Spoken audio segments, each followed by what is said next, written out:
Olá, sou o professor Gerson e estou aqui em mais uma aula com vocês nessa jornada rumo ao Enem e aos grandes vestibulares do país.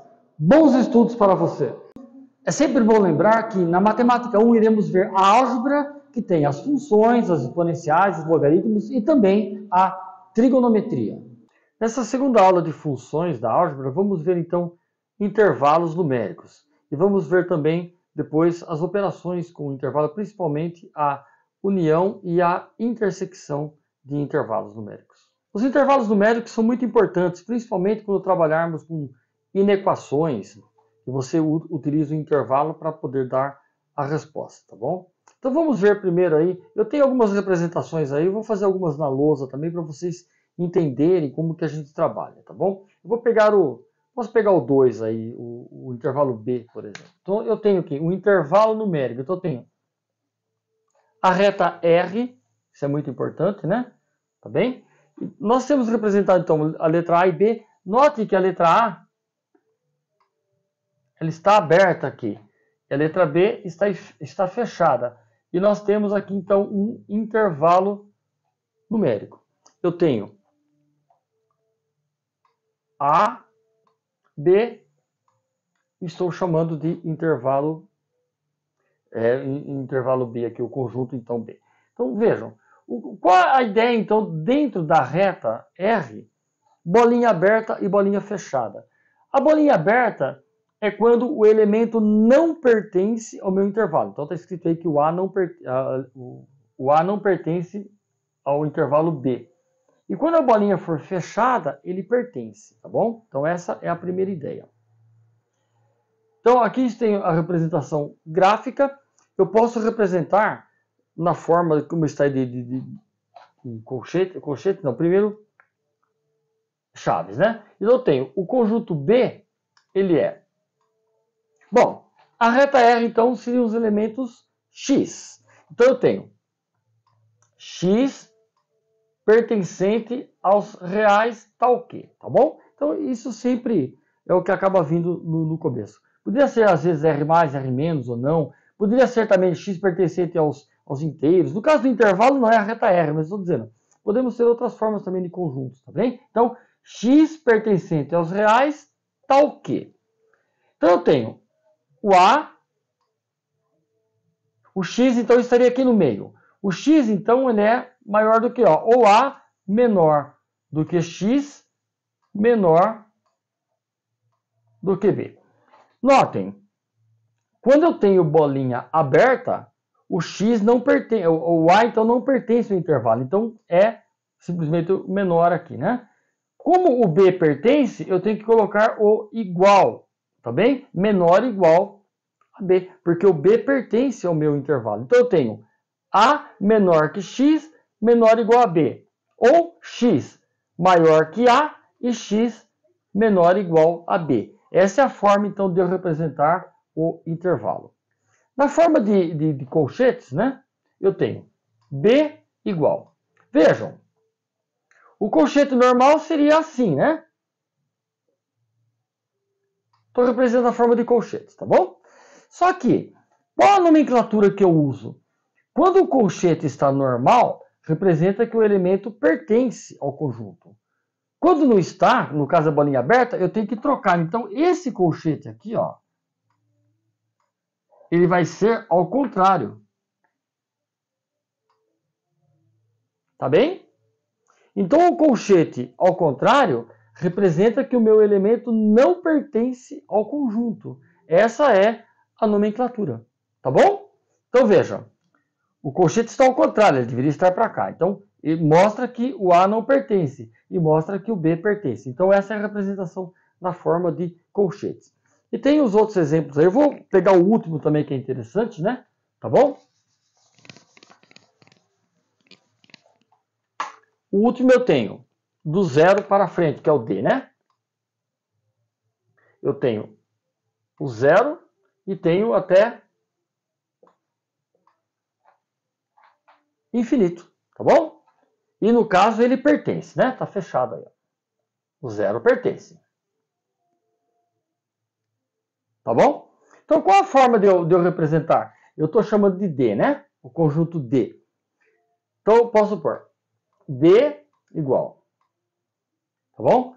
Então, X pertencente aos reais, tá o quê? O que o X é? O X está aqui, ele é maior ou igual a zero. Portanto, o X é maior ou igual a zero. Tá bom? Se fosse bolinha aberta, eu colocaria só o maior. Essa é a forma de eu representar. Tá bem? Outra forma de eu representar seria mais simples. Veja, são os números positivos. Então, eu estou pondo R mais. É uma forma de eu representar também. São os reais positivos. Se fosse bolinha aberta, eu colocaria o asterisco, né?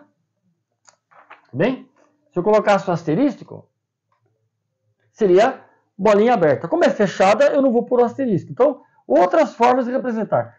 Todas elas estão corretas, tá bem? Na forma de colchete, D igual. O zero entra.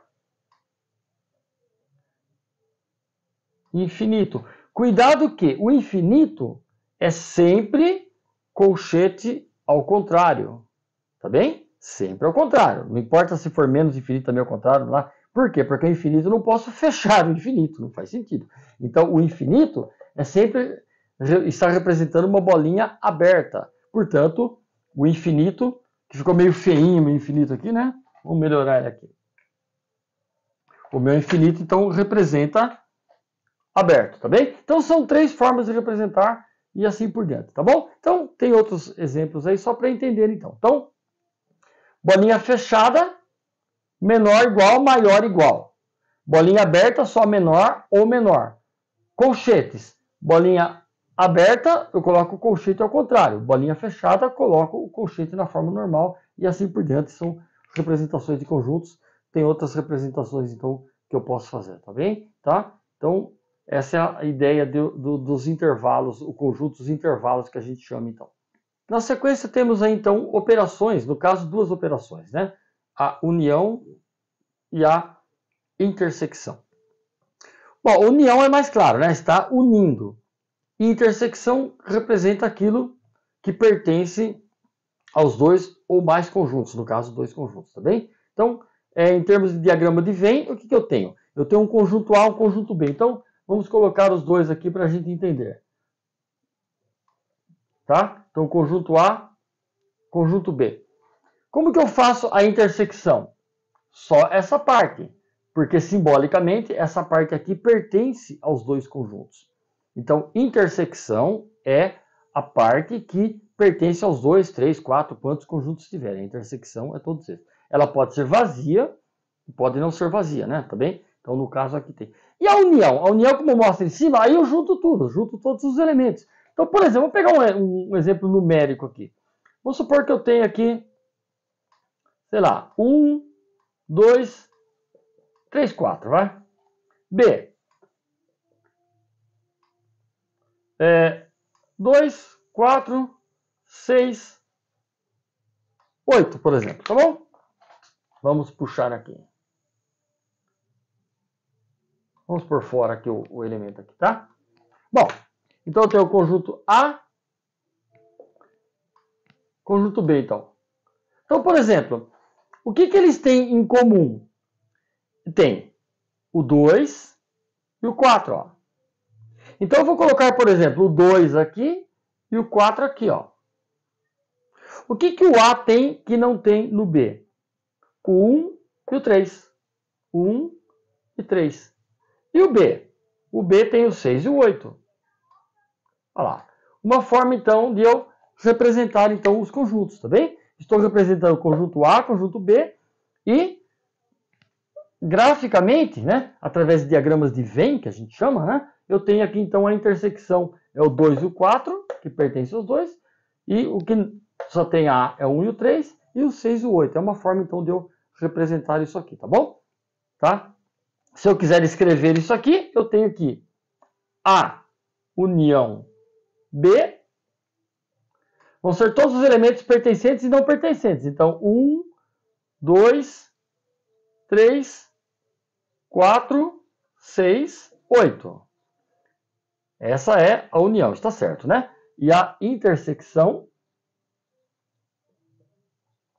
vão ser os elementos 2 e 4. Então eu tenho então a representação dos elementos aqui. Também a ideia então de união, intersecção. União, eu pego todos os elementos, o nome já diz, estou unindo os conjuntos. Intersecção, eu pego só os elementos que pertencem aos dois conjuntos, tá bom? Na sequência vamos ver complementares, no caso, diferença entre dois conjuntos e o que a gente chama de complementar absoluto, tá bom? Então, diferença entre dois conjuntos, né? Dados dois conjuntos A e B, chama-se a diferença de A e B, o conjunto formado pelos elementos de A que não pertencem a B. Matematicamente está aí. Então, por exemplo, se eu tenho aqui um conjunto A, vamos por aqui, 1, 2, 4, 7, 8, por exemplo. Tem um conjunto B. Vamos pegar aqui o 2 e o 7. Tá bom? Eu vou pegar mais um elemento aqui para ficar mais interessante depois. Deixa eu pôr o número 9 aqui também, por exemplo. Tá? Só para poder trabalhar isso aqui, tá bem? Então, o que eu tenho? A menos B. São os elementos de A que não pertencem a B. Então, o 1 não pertence, o 2 pertence, o 4 não pertence, o 7 pertence, o 8 não pertence. Não importa que está sobrando um aqui. Essa é a definição. Os elementos de A que não pertencem a B. É 1, 4 e 8. Note que se eu fizer B menos A, fica diferente, né? Agora são os elementos de B que não têm A. Que é, na realidade, só o 9. Tá? Eu não tinha posto 9. Se eu não pusesse o 9 aqui, seria conjunto vazio, né? Tá bom? Tá ok? Então vejam. Então aqui é a ideia de diferença, então, tá? Ou complementar, né? Ele está complementando. Então um conjunto complementa os outros. Não é união, tá? Porque união pode ter elementos comuns, né? Aqui o complemento não tem elementos comuns, tá? Agora juntando os dois eu tenho, então juntando esse aqui com o B, eu tenho o A e assim por diante, tá? Então a diferença eu simplesmente pego os elementos que não pertencem a outro conjunto. E tem embaixo complementar. Ele está complementando, tá?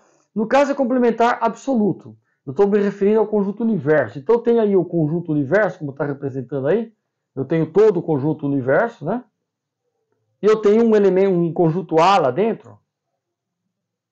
Então o que falta para completar o conjunto eu chamo de A e coloco um C de complementar, tá bom? Então, em relação ao universo, tá? Então, esses elementos que estão aqui fora, quando eu junto com o A, eles complementam, então, o A para dar o meu conjunto universo. Essa é a ideia, então, de complementar absoluto. E para finalizar essa parte teórica, vamos ver, então, o complementar relativo entre dois conjuntos, tá? Porque eu acabei de ver, né, com vocês aí, o complementar é absoluto, referente ao conjunto universo. Mas eu posso estar interessado entre dois conjuntos, não o conjunto universo, dois conjuntos dados, né? Tá bom? Então, eu tenho aí o complementar, tem o diagrama de Venn embaixo. Vamos ver então na prática. Por exemplo, se eu tenho aqui o conjunto A, opa, o A aqui fora, né? Eu tenho o conjunto A. Só para seguir o que ele está dizendo aí que o A está contido em B. Então vamos pôr assim, 1, 3 e 4. Conjunto B. Vamos pôr aqui 0, 1, 2, 3, 4, 5. Tá bom? Eu tenho os dois conjuntos. Bom, ele diz o seguinte, A está contido em B. Lembrando que nós vimos lá as definições, né? Quando eu falo de elemento, eu uso pertence. Quando eu falo conjunto para conjunto, eu uso contém, está contido, tá bom? Então, o A está contido em B. Pode ver, ó, 1, 3, 4. O conjunto A está aqui dentro, tá bem? Então, como que eu chamo de complementar? Então, eu digo complementar do conjunto A em relação ao conjunto B, essa é a simbologia, é igual B menos A. Que no nosso caso seria B menos A. Eu vou subtrair o 1, o 3 e o 4. Sobraram 0, 2 e 5, tá bom? Então, o complementar de A em relação a B são os elementos de B que não pertencem a A, porque A está contido lá dentro. Eu subtraio os elementos, eu tenho, então. Eu tiro os elementos que pertencem a A, sobra os elementos que estão aqui. Perante, como diz o diagrama de Venn, um universo. Existe o universo todo, tá bem? Mas no caso, estou comparando dois conjuntos que eu conheço, ou foram dados, de repente, no vestibular, um problema, aí aparecem os conjuntos, tá bem? Então, essa é a ideia de complementar, então, relativo, tá? É o complementar de um conjunto em relação, né, relativamente a um outro conjunto, e não ao conjunto universo simplesmente, tá? Na sequência, vamos resolver, então, alguns problemas para entender bem, para clarear um pouquinho mais as definições que nós vimos até agora. Dando sequência, então, vamos resolver 3 problemas aqui. O exercício resolvido 1, que é da Cesgran-Hill. O exercício resolvido 2, que é um problema do Enem. E o exercício proposto de número 9. Está aqui, que é um problema da UEL. Vamos, então, ver como que resolvemos esses problemas, então. O primeiro probleminha é o exercício resolvido, então, do sistema didático, né? São dados aí 3 conjuntos, 3 vão ser representados por intervalos, que é a reta R, que está aí, né? Então, A diz que x pertencente a R que é menor do que 1, B está entre 1 e 3, né? O 3 entra na conta, e o C é maior ou igual a 0. Ele quer saber o seguinte, ele quer um intervalo, então, que representa, primeiro, A intersecção B, e depois ele subtrai o conjunto C. Então, vamos fazer, então, nós não fizemos nada ainda, é o primeiro agora, sobre intersecção de conjuntos, né? Então, deixa eu representar os dois conjuntos. O conjunto A, ele diz que é x menor do que 1, né? Então, primeiro, o conjunto A. Eu tenho a reta R, vou pôr o número 1 aqui. O número 1, então, é menor, não entra, bolinha aberta. Tá ok? Bolinha aberta, aqui representa o número 1 e ele está aqui para baixo, ó. Tá? Então, esse é o conjunto A. Tá ok? X pertencente aos reais, então que x é menor do que 1. Tá aqui. O B, reta R, ele diz que é maior que menos 1, então não entra o menos 1, e menor ou igual a 3. Então vamos por aqui. Lembrando que isso aqui não tem escala, né? Tá bom? Menos 1, e vou pôr o 3 aqui. O 3 é menor ou igual. Então eu tenho aqui, ó, tá bom? Menor ou igual a 3, então bolinha fechada, maior que menos 1, bolinha aberta. A intersecção é o que pertence aos dois, né? Então, R. Fazendo a intersecção aqui, olha. Bom, se é bolinha aberta, aqui tem que continuar aberta. Porque o elemento não pertence a esse aqui. Portanto, ele continua bolinha aberta. E aqui também, bolinha aberta. Olha lá. Tá bem? Menos 1, 1. Aí está, então. Isso aqui representa a intersecção com B. Tá bom? Tá ok? Ó, eu só peguei os elementos comuns aos dois, né? Então, bolinha aberta, que seria fechada, vamos dizer assim, né? Me dá bolinha aberta, tá bom? Isso aí, então, representa o conjunto. Agora, o que ele quer? Ele quer o conjunto C, ele quer subtrair o conjunto C. Vou representar o conjunto C aqui embaixo. Ele diz que o C é maior ou igual a 0. Bom, menos 1, o 0 estaria aqui, menor ou igual. Então, o 0 entra na conta.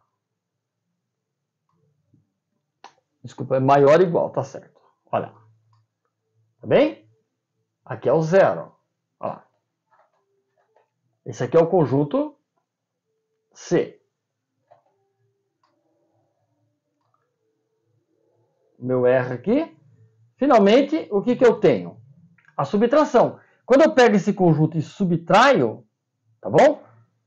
O que acontece? Essa parte aqui zera tudo. Aqui que vai acontecer, né? Como eu pego o zero aqui em cima e subtraio o zero aqui embaixo, o zero não aparece, né? Olha lá. E o menos 1 aqui, que também não aparece. Então ficaria assim, menos 1, 0. Olha lá. Tá bem?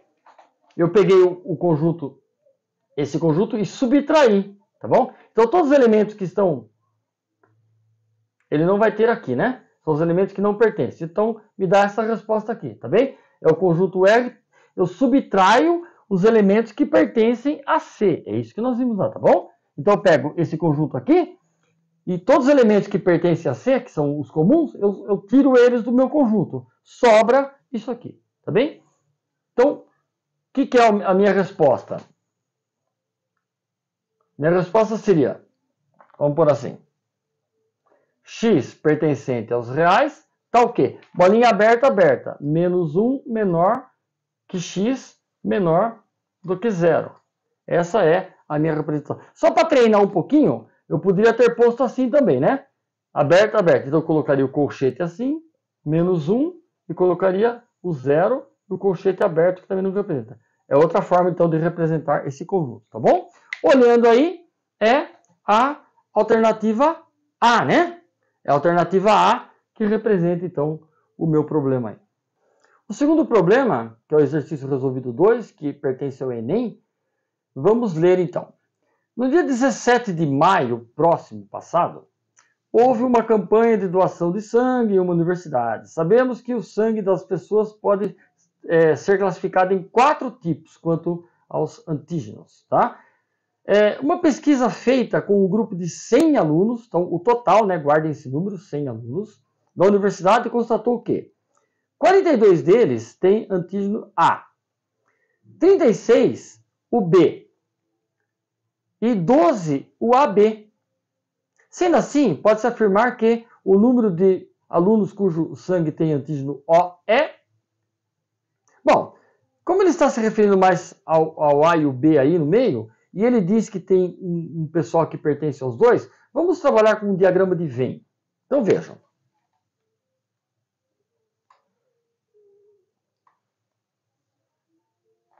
Tá? Eu tenho aqui A, B, e aqui dentro vai ser o meu AB, né? Tá bom? Bom, quantos que tem AB? Então, uma pesquisa feita constatou que 42 deles têm A, 36 têm B e 12 têm AB. Então, eu tenho 12 aqui dentro. 12 tem AB, tá bom? Depois, 42 deles têm A. Quando você tem o A, você tem o B também, porque ele também tem o antígeno. Então, você subtrai os 12, tá bem? Então, você tinha 42 menos 12, você tem 30. Porque esse aqui tem o antígeno A também, tá ok? Aqui, a mesma coisa, o B. Ele fala que o B, 36 tem o B. 36 menos 12, 24. Porque esse aqui tem os dois antígenos. Então, ele tem o B também, aqui também tem. Então, vejam o que aconteceu. Tá bom? Vamos somar isso aqui. 12, 36 com 30, 64. Tá bom? Bom, ele falou que na pesquisa foram pesquisados, então, 100 pessoas. Se eu subtrair, me dá 36. Então, 36 pessoas, né, alunos, não tem nem A nem B. Portanto, eles são do grupo do O, que é a alternativa E, né? A alternativa E, então, é a resposta do nosso problema aqui. E o próximo problema é o exercício proposto 9 do Orwell, né? Considere os seguintes conjuntos. Ele dá aí 3 conjuntos, A, B e C, e diz o seguinte: o conjunto A, intersecção B, intersecção C, tem quantos elementos tem? É um problema meio chatinho para resolver, mas vamos por partes, vamos pensar um pouquinho, né? Vemos aí que o conjunto A, ele está ligado com a reta real. Os outros dois são números naturais, são números. Eu poderia representar na forma de número. Mas eu vou colocar na reta e a gente vai trabalhando com eles, tá bom?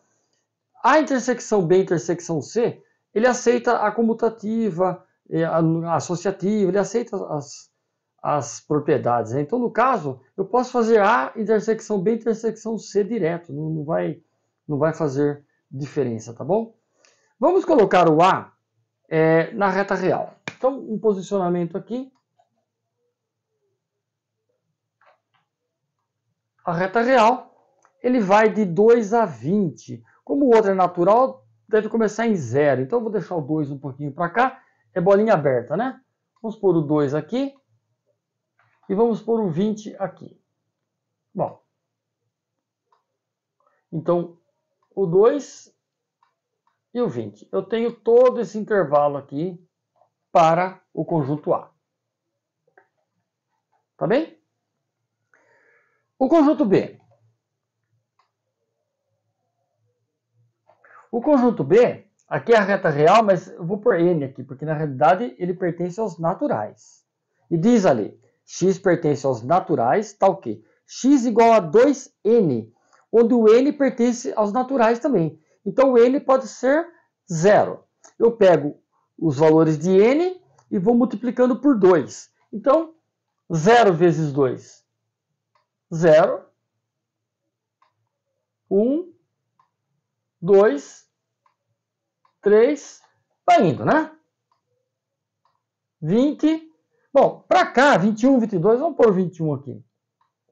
Já não me interessa mais, né? Porque como eu quero intersecção, não vai poder estar fora, tá bom? Então, na verdade, é esse intervalo que me interessa. Então, eu tenho aqui os números. Vamos colocar aqui, então, esse aqui é o conjunto B. Vamos colocar o C aqui também. Também é natural, né? Os naturais, a mesma coisa.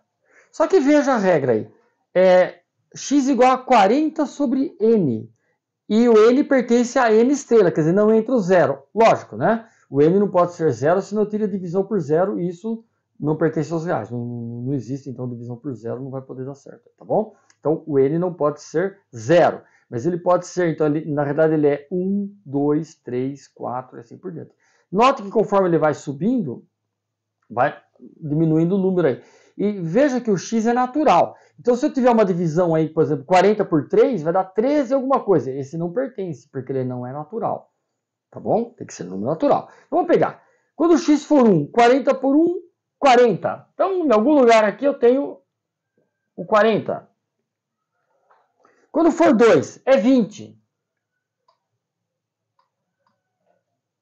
Quando for 3, não é natural, dá 13. Quando for 4, aí sim é 10, né? Então, 2 está aqui, vou pôr o 10 aqui em algum ponto aqui.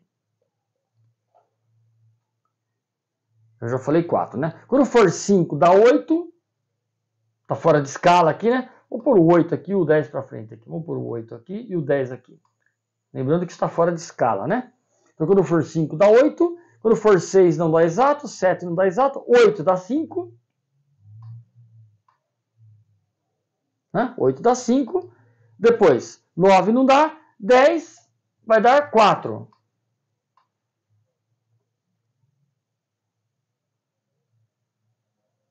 Tá bom? 10 dá 4. E a partir daí, o 20, né? O 20 dá 2. Tá bom? O 20 dá 2 e assim por diante. A partir do 20 já não dá mais exato, né? O 40, né? O 40 dá 1. Tá aí. Tá bom? Bom, então o que acontece? O 2 entra na minha conta, na intersecção? Não, por quê? Porque ele não entra aqui em cima. Então ele não entra na minha conta. O 20, idem, tá? Porque o 20 pertence a... Esse aqui é o C, né? Pertence a B, pertence a C, mas não pertence ao A. Então o número 20 não entra e o número 2 não entra. Tá bom? Aqui em cima eu tenho...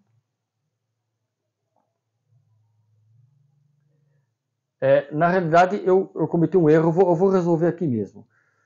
O conjunto B é 2N, então só entra os números pares, não entra o número 1, o 3, tá? Foi uma falha minha aqui, tá bom? Não entra o 21, vou pôr 22 aqui. Ele não entra porque foi falha minha. Note que o conjunto B, ele diz x igual a 2n. Então, quando o n for 0, dá 0. Quando for 1, dá 2. Quando for 2, dá 4, 6, 8. É assim que ele funciona. Tá bom? Então, aqui que eu tenho? Eu tenho o 2, eu tenho o 4, o 5 não. Eu tenho o 6, eu tenho o 8, eu tenho o 10 e assim por diante. Tá bom? Tá? Então, vejam. O 2 não entra, porque ele não está aqui. O 20 não entra. Desses aqui, o 4 entra, o 8 entra e o 10 entra. Então, esse conjunto aqui vão ser, né? Então, o A, intersecção B, intersecção C, terá os conjuntos 4, 8, conjunto dos elementos, né? E o elemento 10, olha lá. São esses elementos aqui, tá bem? Tá? Ok? Então, o 2 não entra. É essa formatação, então. Olhando aí, então, ele tem 3 elementos. Olhando as respostas, seria a alternativa B de bola. Tá claro? Então, a alternativa B de bola que resolve, é a solução do nosso problema aí. Bom, espero, então, ter elucidado um pouquinho, resolvendo os problemas aí. Terminamos mais uma aula da nossa jornada ao Enem e aos grandes vestibulares. Espero que você tenha aprendido bastante e te aguardo na próxima aula, então. Até mais!